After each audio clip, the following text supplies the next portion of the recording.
Well, we are here in Forbidden Planet today to launch our new book. This is Solstice Issue 2, or Chapter 2, whichever way you want to call it. And it's the sequel to Part 1, Winter. We're very excited. We're going to do some sketches, some signings.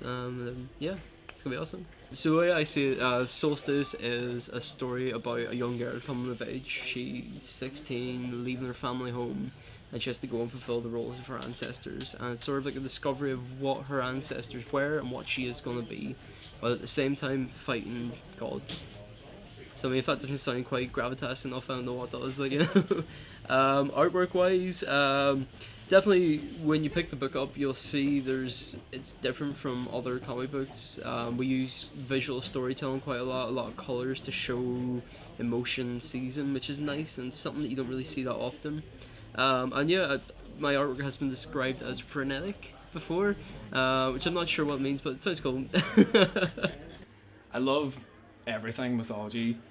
As you can maybe sort of see from the style, it goes from like a Celtic sort of Anglo-Saxon sort of mythology sort of element and tropes and the different things which you'll see down the line.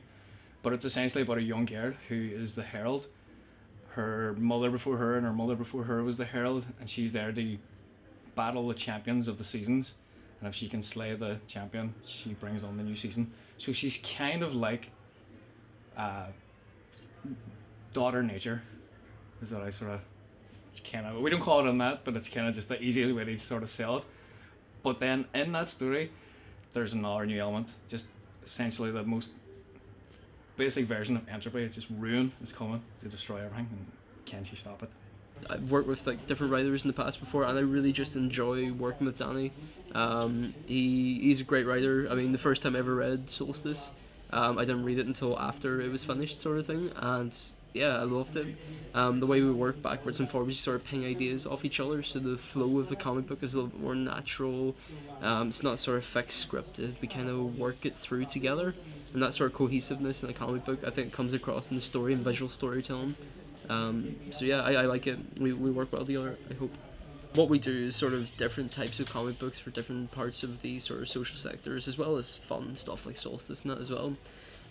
Within that, my role is sort of just pencil monkey, so I like to call myself sometimes. We hark back to Clerks. It's more so I just do all the artwork for books. So with Solstice, I do the cover, internals, and that, and just bits and pieces, art. We would sort of sit and converse about the actual plot, what was going to happen, somewhat, and then I would go away, but I would draw, which is kind of maybe unheard of for the writer, because I always draw thumbs for me to see what space I need in the page and stuff like that. So it just helps me, sort of give him more of a nod and more actual information for him to use.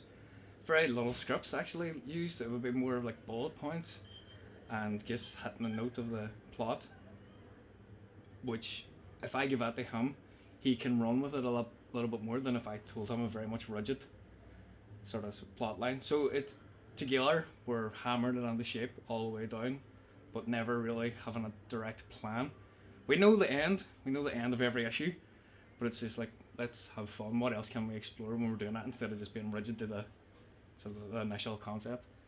There was a young businessman or whatever tweeted me one day about one of my comics I had made years ago, and was like, that's really great, I loved it. I was like, what? Why are you buying a random comic? And because he's from America, and he was like, I can get Spider-Man and get X-Men, anything, walk into any shop anywhere in the world and any comic book shop and get them. So he goes to the local place, like local sections, and buys them, and they're the people. And it's I grew up with DC and Marvel. They're the guys who have a lot of editors, have a lot of people watching them, and they can't be too insensitive and stuff like that. You get to the homegrown people, they're the boys that are sitting with no limitations. They're doing different things. They're not afraid. They try different sort of techniques, and that's essentially what I love doing too. The independent scene is probably the best creative scene, because, as I say, it's a wee bit, I don't want to say it, but Marvel and DC have become a wee bit blah. Even in their great schemes and marketing events and all this here, it's like, okay, so next week it's all back to the same. I don't like that. I like having something that's moving, changing, It's different, and any opportunity to try a new concept, like for us here, every book's a different color kind of thing, was always trying to do something different, just so when you pick it up, you feel something different straight away.